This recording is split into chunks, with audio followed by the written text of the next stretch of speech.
추석이 내일이죠. 네, 내일인데 모레입니까?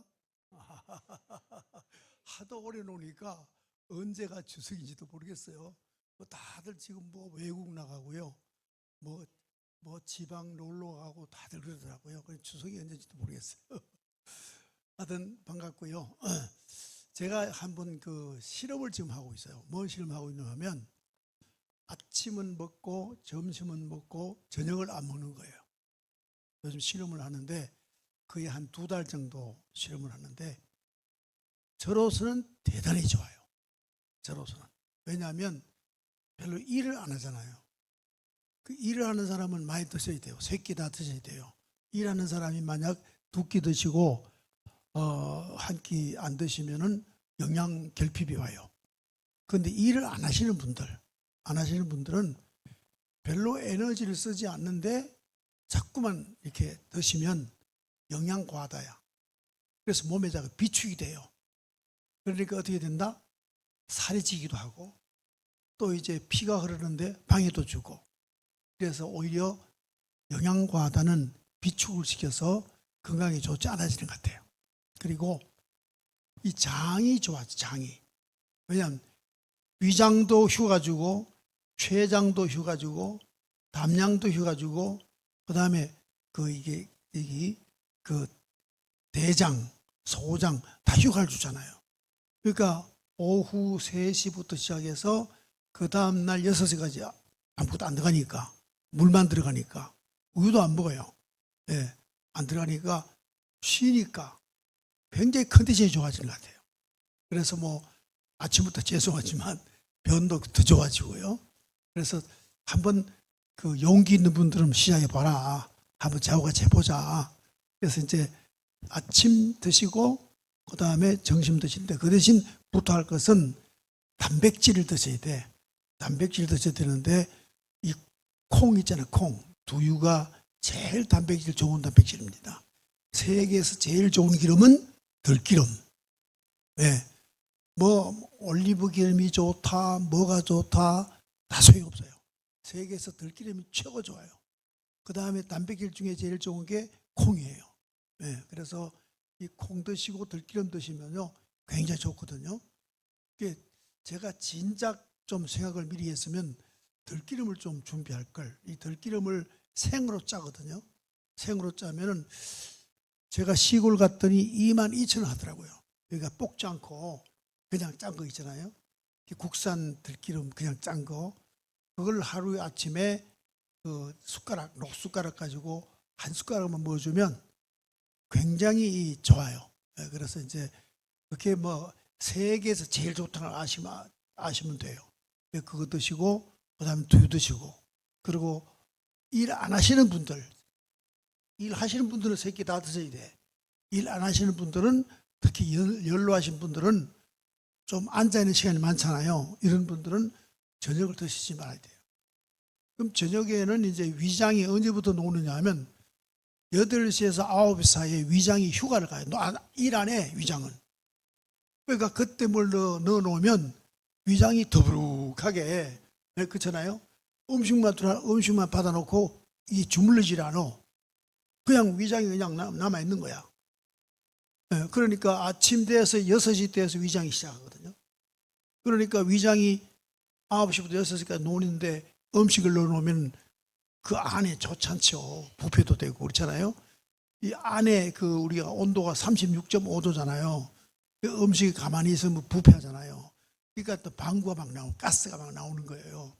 그러니까 일단은 한번 뜻이 있는 분 한번 저하고 같이 해보자. 그래서 이제 점심 때는 밥을 조금 많이 먹는 게 좋아요. 예, 조금 더 많이 먹고, 예, 그리고 한번 저녁을 한번 안 드시는 방향을 한번 해보자. 제가 해보기 좋더라. 한번 말씀을 정보를 나누는 거예요. 이제 이렇게 나눠보는 거예요. 그 다음에 이제 그 제사 지내는 분들 계세요?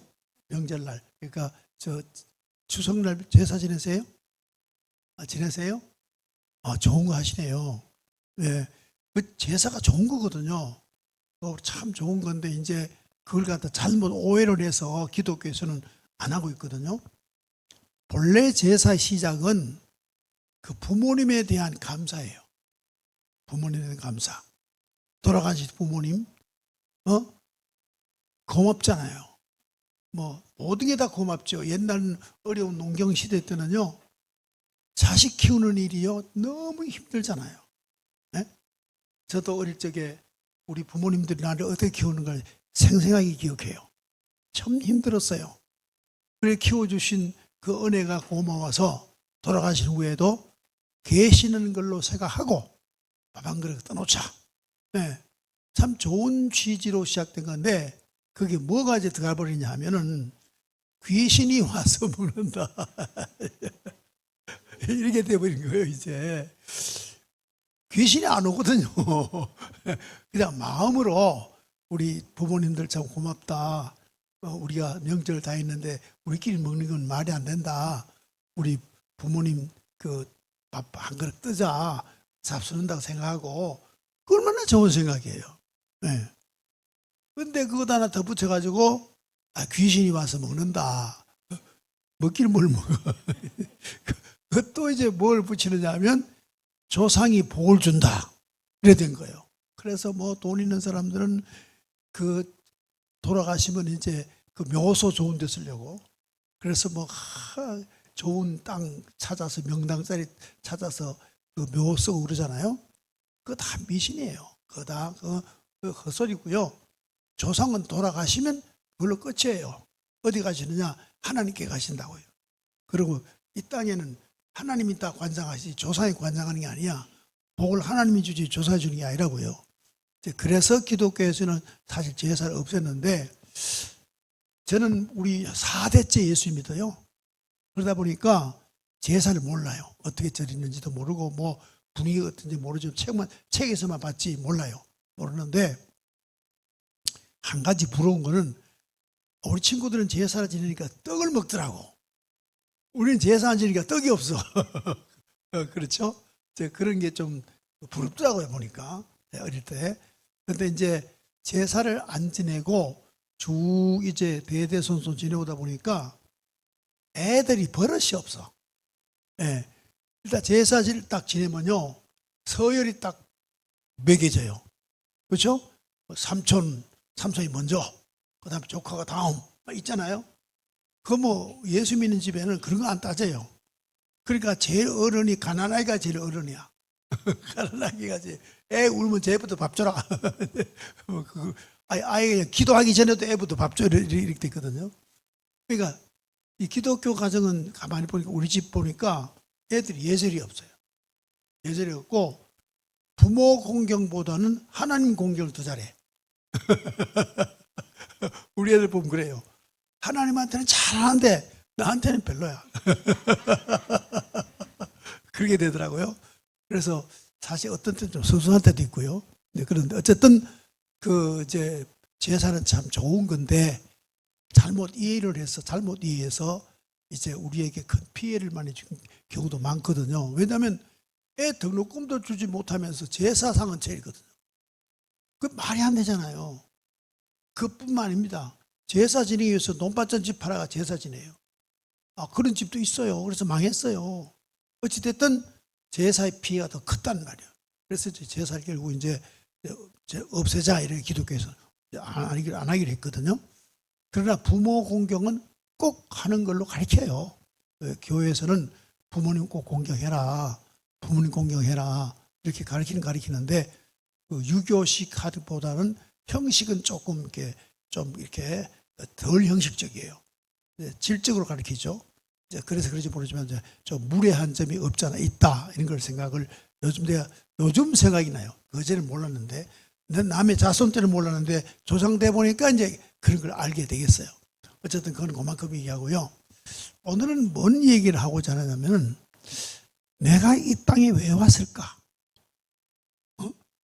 내가 이 땅 이 지구촌에 왜 왔을까?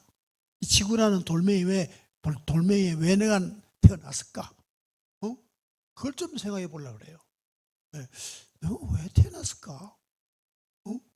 그것도 왜 또 지구에서 내가 어디로 갈까? 내가 어디서 왔으면 어디로 갈까? 이게 어쩌다가 살다 보면 생각이 좀 가끔 날 때가 있을 거예요. 나는 어디서 왔으며 어디로 가느냐, 왜 왔느냐, 그런 걸 이제 생각을 해볼 수 있는데, 저는 목사잖아요. 목사다 보니까 다른 종교는 잘 아는 게 별로 없어요. 그냥 대충 상식적으로 알아요. 상식적으로.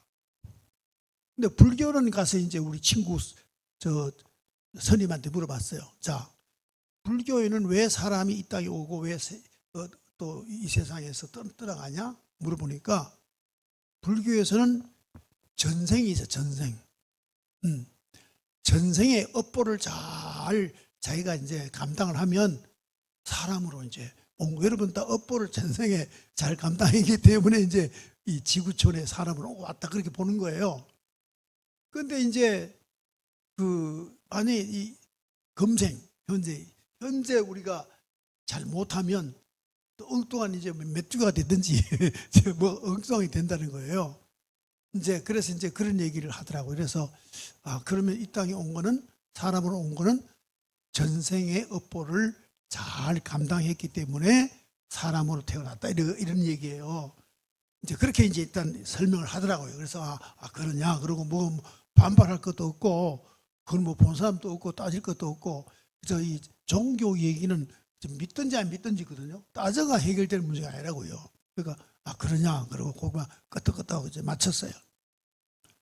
그다음에 힌두교를 믿는 그 선생, 그 물어봤어요.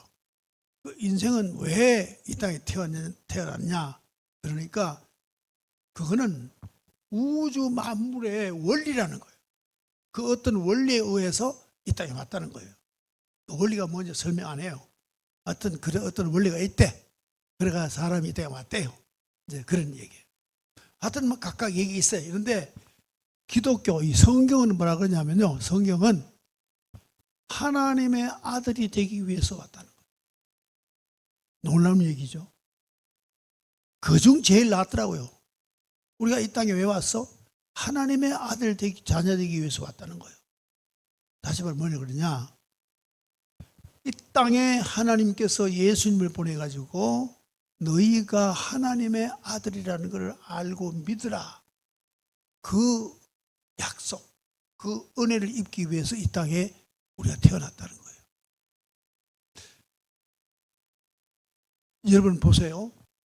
나는 누구인가?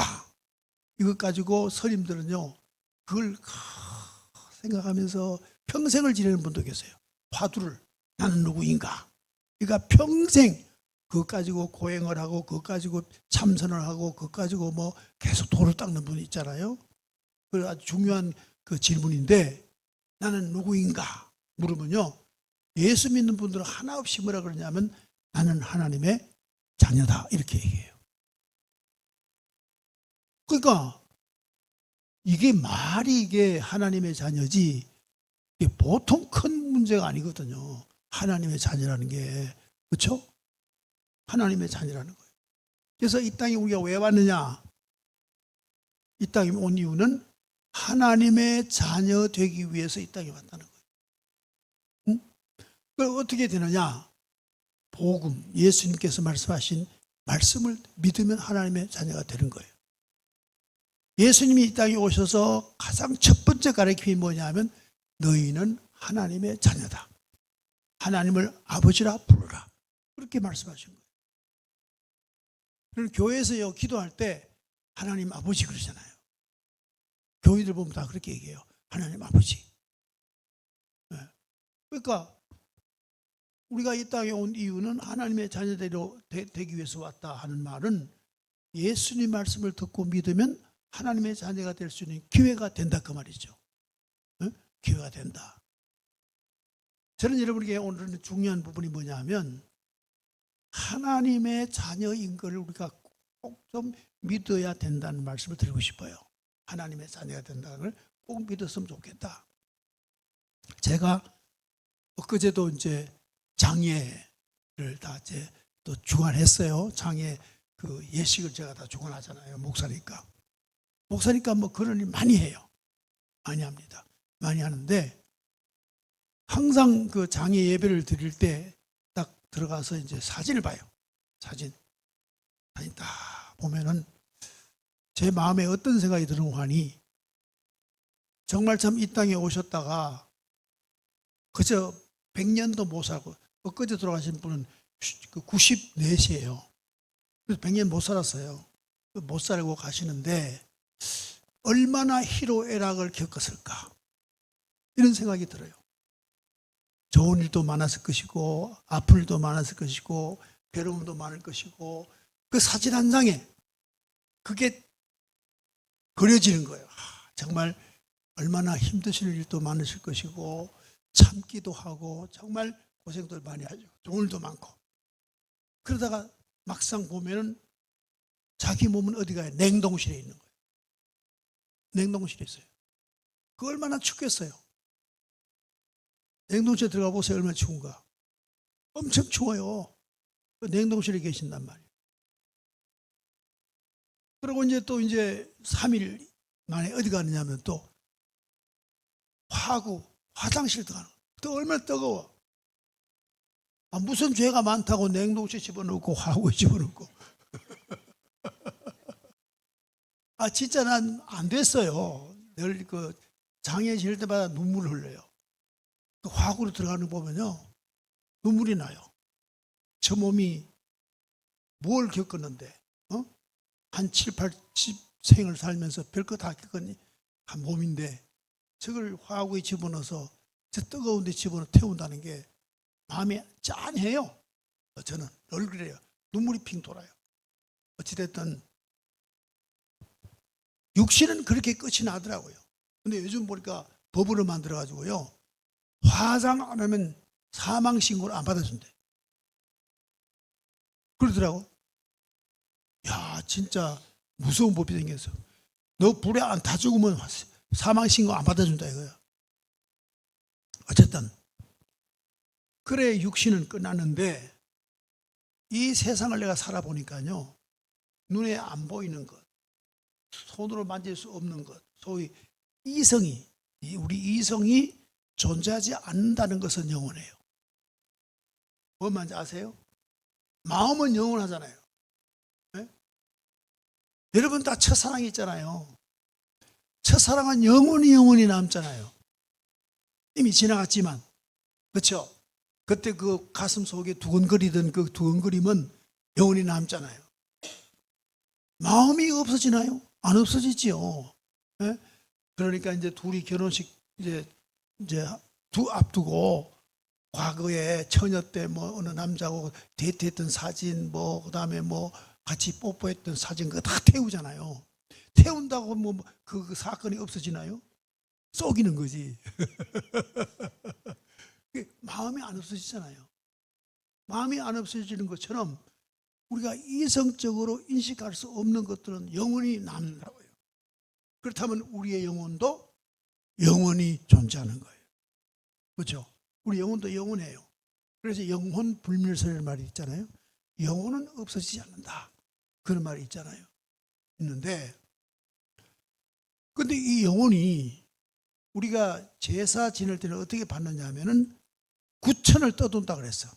우리가 죽고 나면 우리 영혼이 구천이니까 하여튼 뭐 하늘 끝까지 돌아다니는 거야. 돌아다니다가 제삿날 밥 한 끼 얻어먹으러 오는 거야. 이제 우리 유교식으로 말하면, 그렇죠? 제삿날 밥 한 끼 오는데, 뭐 영혼이 밥 먹나 뭐 하여간 이제 오는데, 기독교에서는 어떻게 가르치느냐 하면 하나님의 자녀가 되면은 하나님께 간다는 거예요. 하나님께 간다. 응? 그러니까 우리가 뭐가 된다? 하나님의 자녀니까 하나님의 가족이 되는 거예요. 하나님의 식구가 되는 거예요. 우리가 하나님 자녀가 되니까 하나님 아버지가 되고. 그런 우리의 말이 이렇지 그 실상을 생각해 보면요, 엄청난 우리의 존재가 높아지는 거예요. 높아지는 거예요. 하나님이 어떤 분인데, 성경이 소개하는 하나님 보면요, 천지 만물을 다 만드시고 우주 만물을 다 주관하고 인생의 운명을 다 결정하고, 네? 없는 것도 있게 하시고, 이런 분이시고, 사랑이 많으시되 자기 아들까지 죽이가면서 우리의 죄를 대신해서 속해 주시는 그분의 가족이 된다 하는 건 대단한 거죠. 예? 내 영혼이. 또 나중에는 또 내 영혼이 다시 또 육체를 입고 사는 삶을 살도록 또 허락을 하세요. 자, 그러니까 제가 여러 종교들이 얘기하는 거 들어보면 기독교가 최고예요. 네. 아니면 다음에 뭐 내 생에 뭐 지령이 될지 뭐 깨구리가 될지 모르는 그거 별 볼래 그건 웃기는 얘기야. 그거는 나 그런 얘기 듣기도 싫어. 네? 그렇잖아요. 어쨌든 그래서 우리가 이 땅에 태어난 건 왜 태어났냐? 하나님의 자녀가 될 수 있는 은총을 입기 위해서 이 땅에 우리가 태어난 거예요. 여러분들도 여러분들 지금 제가 이렇게 말씀을 전하지만은 여러분 나름대로 마음에 느끼는 바가 있고 판단하는 바가 있을 거예요. 그럼 하나님의 자녀가 어떻게 되면 하나님 자녀가 될 수 있는 길이 있느냐? 성경은 이렇게 가르쳐요. 들어라. 마음으로 인정해라. 그리고 말로 고백해라. 그랬어요. 그러면 하나님 자녀 된다 그랬어요. 뭘 듣느냐? 예수님께서 말씀하시기를 내가 너에게 말하노니 너희는 하나님의 자녀라. 어째 사람 자녀냐? 내가 하나님 진짜 아들 내가 예수가 십자가에서 너를 위하여 죽었다는 거야.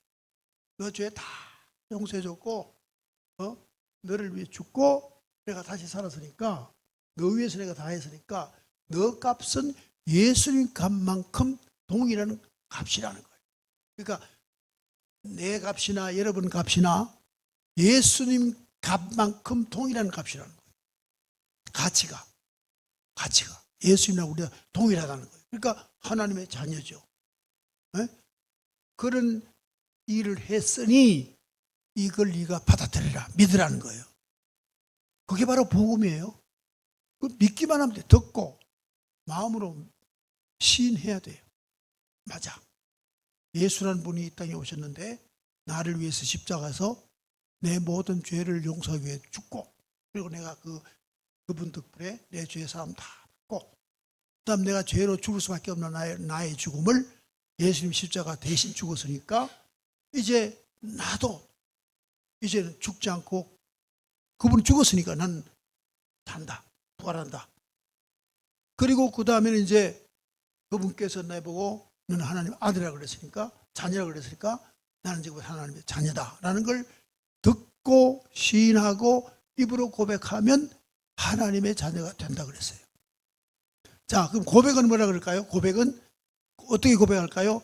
하나님 아버지 부르면 하나님의 자녀예요. 하나님 아버지 부르면 하나님 자녀예요. 네. 제가 우리 집의 사건을 내가 고백하는 건데 우리 형이 내보다 4살 많아요. 4살 많고 내가 이제 4살 적은데 우리 어머니가 돌아가셨단 말이에요. 돌아가시고 내가 초등학교 1학년 때 새로 어머니가 오셨어요. 새로 어머니. 우리 형은 4학년이고 내가 1학년이고 돌아오셨는데 이제 잔치를 하는 거야. 새 엄마 왔다고 이제 아버지하고 결혼식 하는 피요연을 하는 거야. 하는데 형하고 나하고 둘이 앉아가 얘기하는 거예요. 내가 먼저 물어서 형, 저 새로운 여자한테 엄마라 그럴래? 그러니까 그러니까 우리 형이 또 그래야지 아버지가 결혼했으니까 엄마잖아. 그래요. 난 못해. 왜? 그러니까 우리 엄마는 하늘나라에 계신데 뭘 그래? 엄마가 하나뿐이지 둘이야? 그때부터 엄마를 인정을 안 하는 거예요. 제가 안 하니까 엄청 고통을 당했어요. 엄마를 안 부르니까. 응? 뭐 부르는 게 없어. 이름이 없어. 이름을 얻고 그냥 밥 줘요. 물 줘요. 뭐 이런 식이지. 얼마나 고생 많이 했는지 몰라요. 인정 안 하니까 입으로 어머니를 부르지 못하겠더라고요. 네. 그런데 외조모 오셨어. 외조모가. 외조모 오셔가지고 나를 앉혀놓고 야, 너 지금 새로 온 저 엄마는 내가 딸로 삼았어. 너 엄마 대신 내가 딸로 삼았으니까 너 엄마를 불러. 그러니까 우리 외할머니가 딸을 삼았으면 내가 어머니 부를 수 있다. 그때부터 불렀어요. 네. 하여간 복잡한 사람이에요. 그러니까 안 부르면 아무리 집에 같이 잠을 같이 자고 밥을 같이 먹고 어머니 역할 다 해줘도 어머니 아니더라고요. 불러야 돼. 그러니까 하나님 아버지 그러면 하나님 딸 되는 거예요. 앞으로 뭐 지금 이 시간에 하자는 게 아니고 어느 땐가 순간에 하나님 아버지를 부르고 싶을 때가 올 거예요. 그런 시간이 올 거예요. 제가 지금 여러분하고 같이 하나님 아버지 부릅시다. 그럼 그건 안 돼. 자발적으로 나와요. 자발적으로. 네?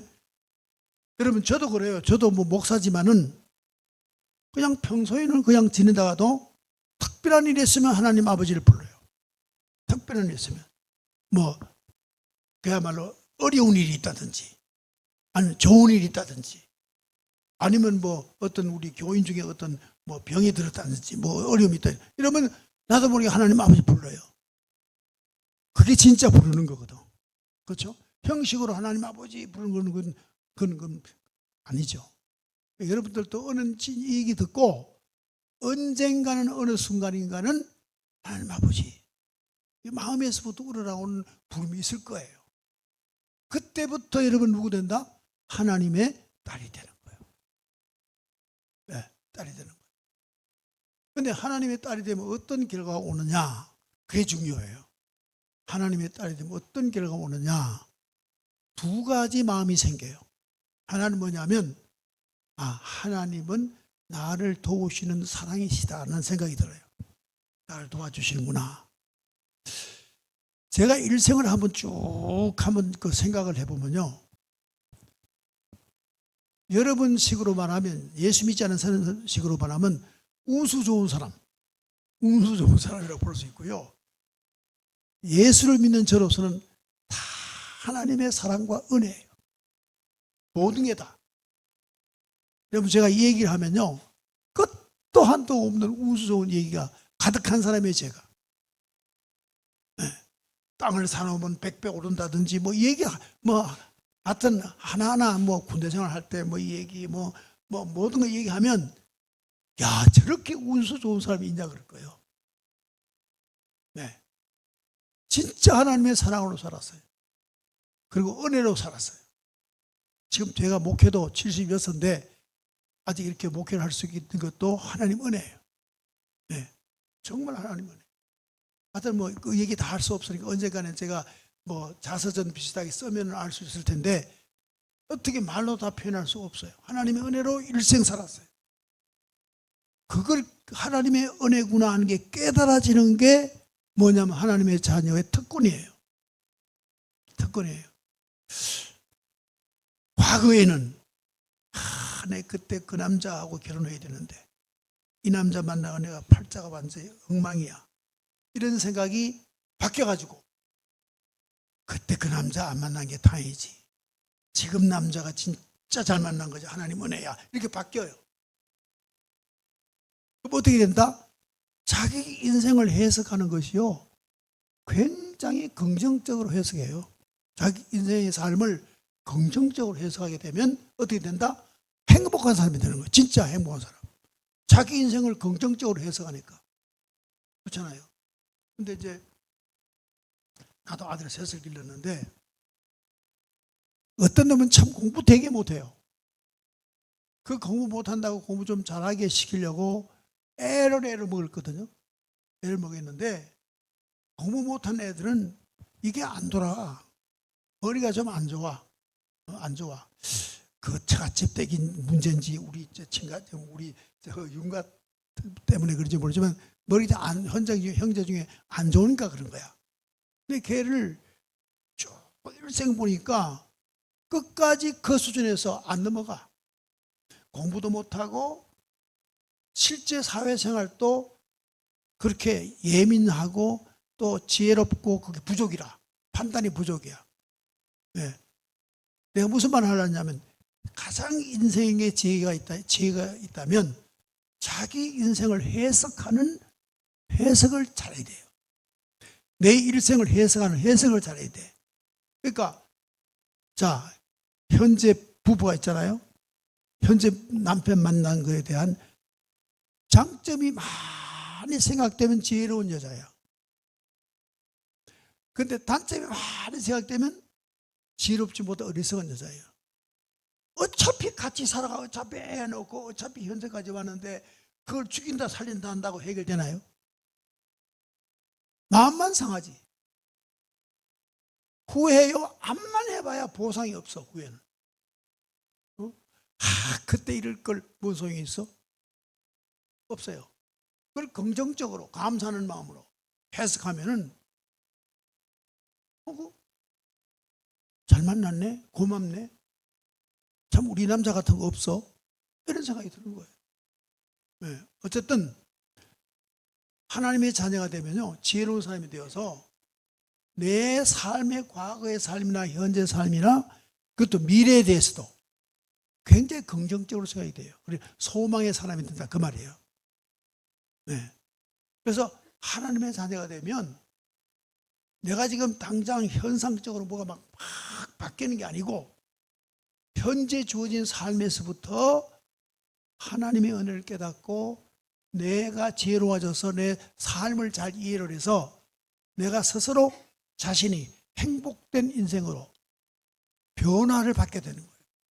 변화를 받게 돼요. 그래서 이제 교인들 보면요, 누구든지 거의 100%가 하나님 아버지 해놓고는 그 다음에 나오는 말이 감사합니다가 나와요. 감사하면 뭐죠? 감사하면 행복한 거죠. 그렇죠? 감사하면, 여러분 만약에 미국 사람들하고 이스라엘 사람들하고 우리나라 사람하고 비교를 해볼게요. 이스라엘 사람들은요, 남편이 아내가 밥상을 차려오잖아요. 오면은 남편이 일어나서 아내를 위한 찬양 노래를 해요. 자기 아내를 위한 찬양 노래. 우리 아내는 예쁘고, 우리 아내는 착하고, 우리 아내는 나를 사랑하고, 우리 아내는 애들 잘 키우고, 우리 아내는 지혜롭고, 그러면서 노래를 하는 거예요. 응? 그래 사는 부부가 있고, 또 미국 사회는 어떠냐 하면 실용주의 사회잖아요. 그러니까 그저 간단하게 I love you만 하루에 10번만 하면 돼. I love you만 10번만 하면 돼. 그래 살아요. 한국 사람 어떻게 해요? 사랑한다는 말하면 혓바닥 끊어진 줄 알아.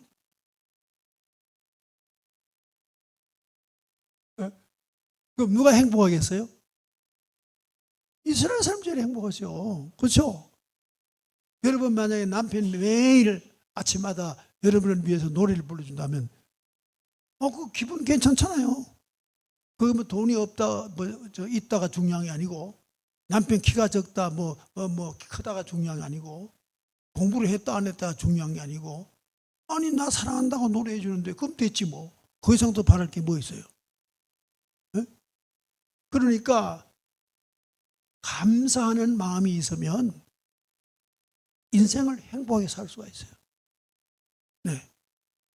여러분 이제 내일 모레가 추석이라 그러니까 내일 모레요, 자녀 오거든. 야, 너 고맙다. 네가 내 아들이라니 세상에 이럴 수가 있나. 너같이 훌륭한 아이가 내 아들 돼서 너무너무 고맙다. 엄마는 부족한데 너는 훌륭하구나. 그걸 칭찬해 보세요. 한번 해보셨어요?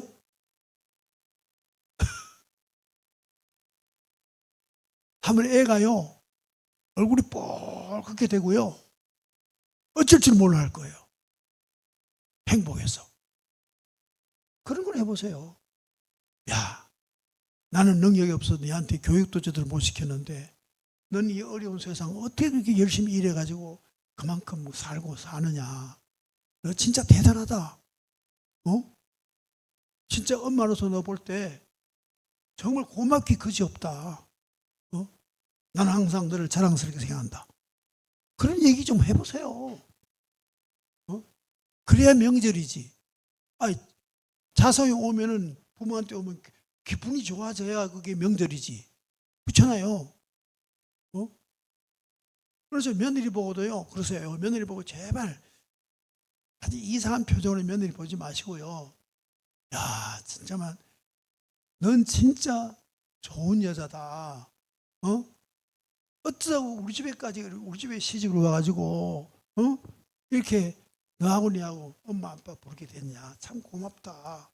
너 하는 일마다 치맛자락 날리는 것까지 다 이쁘다. 이렇게 칭찬 좀 해보세요. 그런 며느리 마음도요, 며느리가 아니에요. 네. 꼭 뭐 돈 줘야 돼요? 요즘 부모들 보면 나도 그래요. 생각이 명일당 오면 애를 큰 놈은 얼마를 주고 둘째를 얼마를 주고 그밖에 생각 안 해. 돈이 중요한 게 아닌데, 그렇죠? 그래가지고 뭐 큰 애는 5만 원 주고 대학생이니까 그다음에 3만 원 주고 그다음에 이제 1만 원 주고 뭐 그런 거 생각해요. 그게 중요한 게 아닌데, 그죠? 네.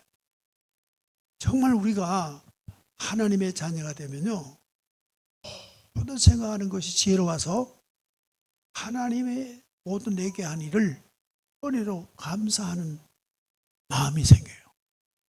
그러면요, 내 며느리 됨에 저 여자가 내 며느리 된 게 감사하고, 저 아들이 내 자식 된 게 감사하고, 저 손자가 내 손자 된 게 감사하고, 심지어는요, 이런 분이 계셨어요.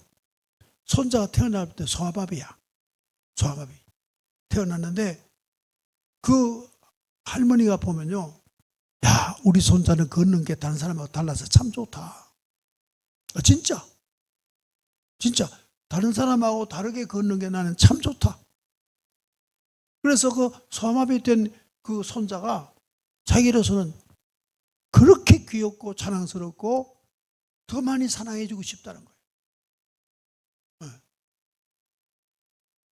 사람은요, 하나님의 은혜를 느끼게 되면 모든 것이 감사가 돼요. 그래서 한 세상 어차피 100년 미만에 사는데 희로애락을 다 겪으면 살지만 감사하고 살다가 가면 그게 성공하는 인생이에요. 그렇잖아요? 성공하는 인생이에요. 네.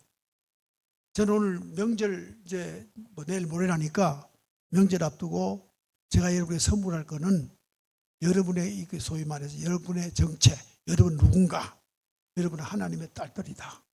이걸 선물하는 거죠. 여러분은 하나님의 딸들이다. 그리고 여러분은 죄가 없다. 왜? 예수님이 죄를 다 씻었기 때문에 죄가 없다. 믿으라. 그 다음에 여러분은 몸은 어차피 뭐 이 세상 사람들이 그렇게 하니까 내가 뭐 솔직히 말해 냉동실 들어가고 싶어 들어가는 거 아니고 사람들이 남이 집어넣잖아요. 할 수 없는 거지 뭐. 또 뭐 화학구이 집어넣는 것도 남이 넣는 거 할 수 없지만 내 영혼은 하나님에게 가서 하나님의 식구가 되어서 함께 더불어 산다. 이걸 좋은 정보를 여러분에게 선물해 드리는 거예요. 내가 그렇지 않아도 자, 추석 때 뭘 선물하나 준비했는데 이게 제일 좋겠구나. 이게 제일 비싼 거구나. 이게 최고 가치구나.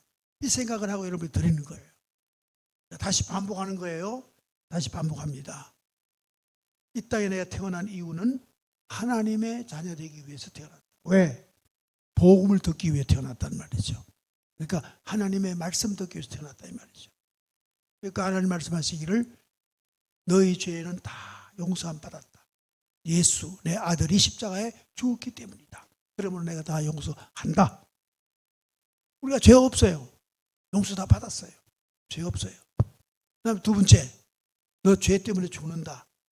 근데 죽음을 극복한 예수가 부활했다. 그러니까 그 부활을 너희께 다 준다. 그럼 난 죽어도 산다. 네. 그 다음에 너희는 누구냐? 나의 자녀다. 요 세 가지가 복음이에요. 이게 기독교 진리예요. 총체적인 진리예요. 그러니까 이번 저희 추석에는 여러분 하나님의 자녀된 것을 꼭 얻으시길 바라요. 그래서 무엇이든지 하나님이 나를 사랑하는 아버지니까 내가 겪는 일은 다 고마운 일이고 사랑이고 감사하다 하고 겪으세요. 겪으세요. 네. 그래 그 젊은 저 개척교회 농촌교회 제가 처음 갔는데 갔더니 이제 43살 먹은 그 여집사가 딸들이 넷이서 넷 아들 하나 5 남별 놓고 남편이 전기사고로 죽어버리는 거예요. 정말 제가 봐도 캄캄하더라고. 저 5남매를 44살 먹은 과부가 어떻게 키워? 캄캄하더라고요. 그러다 얼마 전에 내가 이 얘기를 들었어요. 그거 다 잘 키워가지고요. 다 뭐 대학 교수 되고 훌륭한 사람 다 됐어요. 그냥 하도 참 놀랍고 고마워서 전화해봤어요. 아니 어떻게 그렇게 잘 키우냐고. 그러니까 난 내 음성 듣더니 눈물을 흘리고 울더라고. 그러면서 목사님이 말씀하시기를 내게 주어진 것이 내게 가장 유익하다고 하는 말씀을 해가지고 44살에 5남매 데리고 키우는 게 내게 가장 하나님의 큰 축복인 줄 믿고 내가 그 은혜를 생각하면서 살다 보니까 나도 모르게 이렇게 됐다고 그렇게 하더라고요. 그 얼마나 고생 많이 했겠어요. 양말도 5클레씩 빨잖아요. 아주 상상하면 끝에 없는 고생이지만 하나님이 내게 주시는 건 하나님이 가장 유익한 걸 주셨다고 믿고 그 삶을 살아냈기 때문에 지금은 5남매가 어머니 보고 그냥 하늘의 천사처럼 대접한대. 어머니 우리 어머니 지금은 뭐 나이가 70 얼마인데 그렇게 효도받고 행복하대요. 네. 여러분들도 자 지금부터 하나님은 나의 아버지시다. 그리고 내 모든 죄는 예수가 대신 십자가에서 못 박혀 피 흘려 죽었다. 그리고 나의 죽음은 없다. 부활이다. 예수가 부활했으니 나도 부활한다. 내 영혼은 영원히 산다. 그리고 나는 지금부터 하나님의 딸이다. 그가 나를 사랑하심에 내게 경험하게 하는 건 다 하나님의 사랑이다 라고 감사하고 은혜로 생각한다면 여러분의 미래도 정말 이 땅의 누구보다도 뜻깊고 복된 인생이 될 줄로 믿습니다. 네, 이제 그 추석절 앞두고 복음을 여러분에게 전했으니까 꼭 믿고 여러분의 것이 되도록 여러분 이 복음은 탐을 내야 돼요. 탐을 내시고 내 것으로 만드시는 모두 되시기를 바랍니다. 기도 올리